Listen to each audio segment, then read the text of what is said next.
wabarakatuh. Hello everyone, we are from Group 2 and today we will be presenting an essential topic in Indonesian taxation, land and building tax, commonly known as PBB. My name is Masalani Putri, you can call me Sheila, and I will be your moderator today, along with my friend. Hello everyone, my name is Lisa Fatma Tanzagara, you can call me Lisa. Hello everyone, my name is Nadila Salamira, you can call me Asa. We will dive into the historical, calculation, and modernization of this tax. To start our session, I would like to ask Asa to explain the historical definition and sector of land and building tax. Asa, the floor is yours. Okay, here I will explain the related material of historical evolution part 1813 to 1915. The colonial roots and early independence. That era 1813 to 1942. Introduction of land rent via element paradigm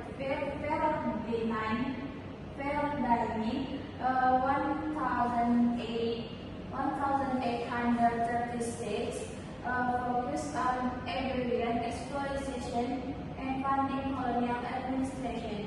Japanese and early independence 1942 to 1950, known as Kuchikukusei.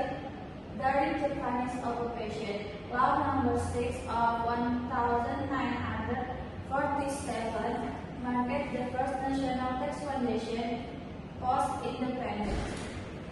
Next, historical evolution part 2, 1915 to present. Formalization to digitalization, old and new order, 1915 to 1998, centralization of PBB or land and building tax, introduction of MTOP or taxable object sale value, via law number 22 1985. Reformation era 1998 to 2014, shift toward decentralization. PBB or land and building tax, P2 become a local tax. Modern era 2014 to present integration of law number 2022, focus on digitalization or ESPBT and simplified formulas.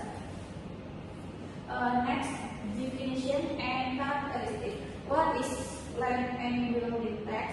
Objective tax are based on the properties, physical attributes, the market value, not the taxpayer's personal income. The objects are earth or land, surface is land matters and deep beneath. Building are permanent structures or houses, towers, pools, and fences. The subjects are individuals or entities who own, control, or gain economic benefit from the property. Next, PBB or land and building tax sector, P2 versus P3. Management jurisdiction sector, PBB P2. Description, rural and urban houses, office, and apartment. Management is local government.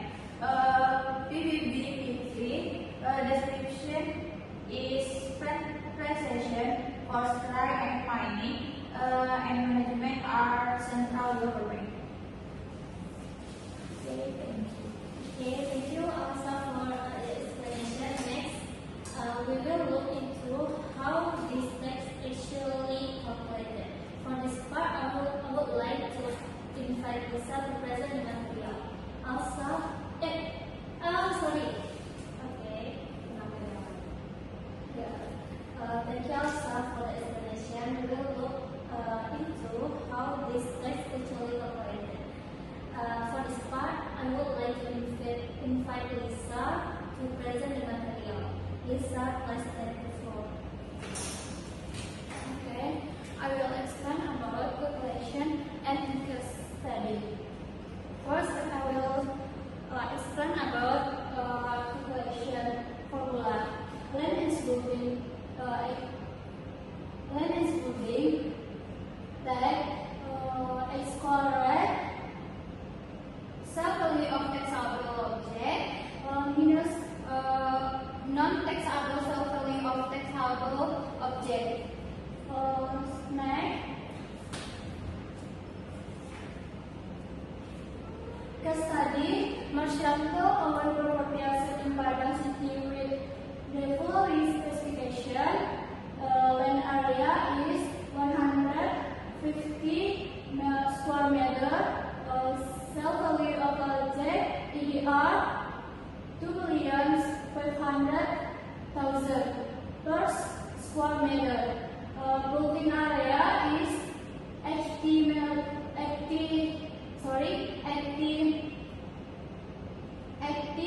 square meter. Self-value of taxable object EDR 1,800,000 per square meter. Local regulation. Non-taxable self-value of taxable object EDR 10 billion with tax rate 0.1%. Next, calculation.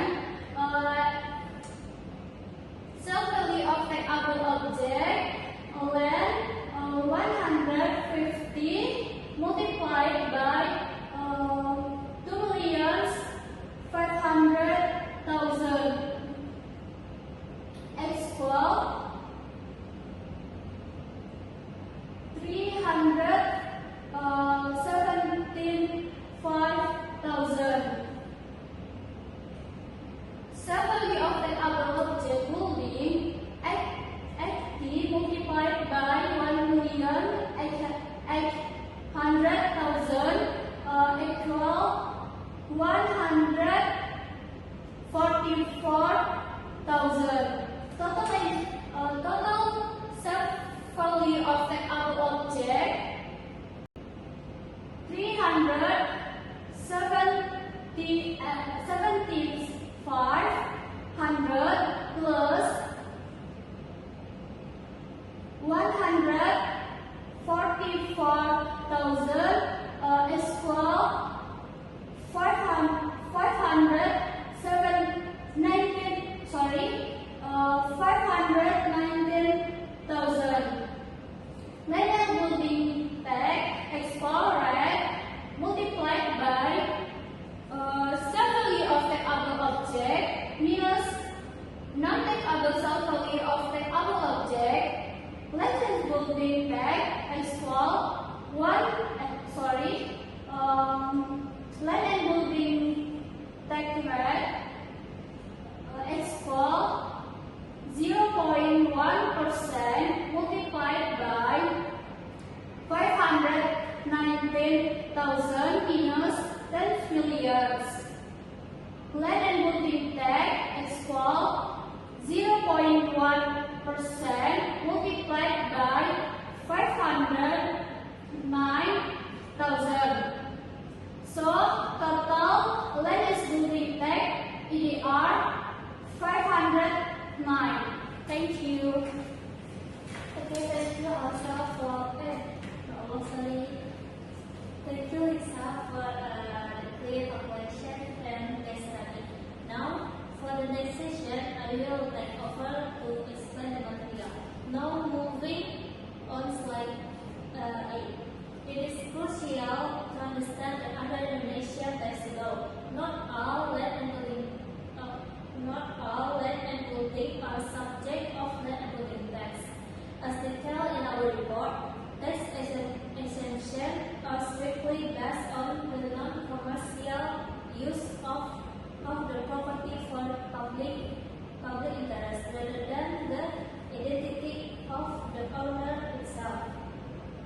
Therefore, land and building tax is not levied on property used for the worship like mosques, churches, non-profit social or educational institution, burial grounds, and protect national forests.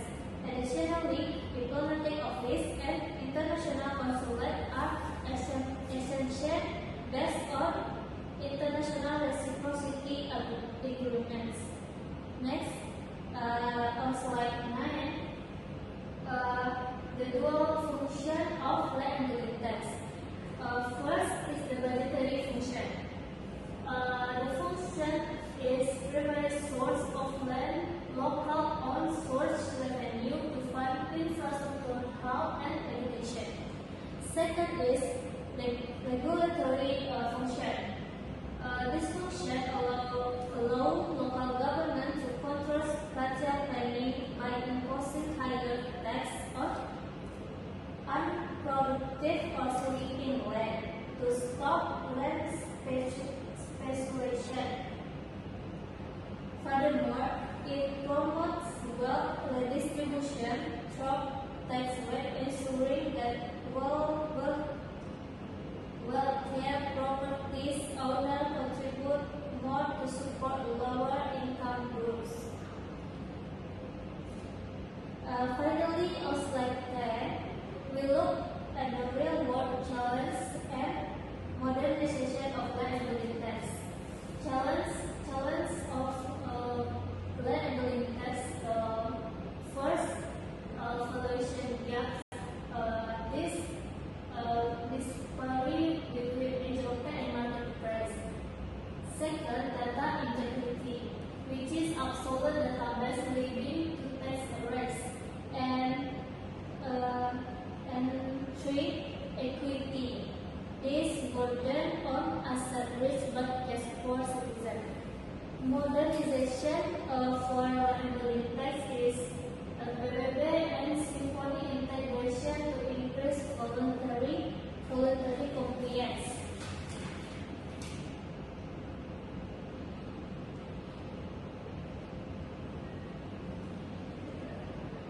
The bring us to the final part of our presentation is conclusion. In conclusion, in our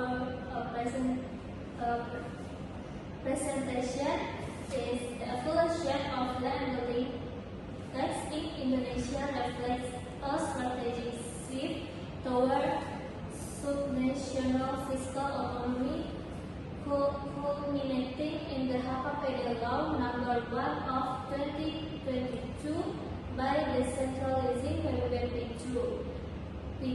The tax now serves a vital purpose, acting as a stable pillar for local owned source revenue, while empowering regional governments to regulate land use and social equity. Ultimately, the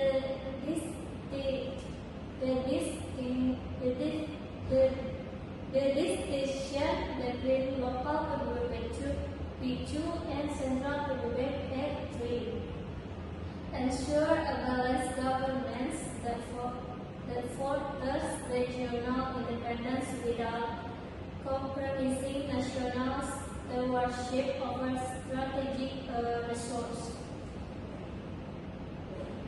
Okay, to close our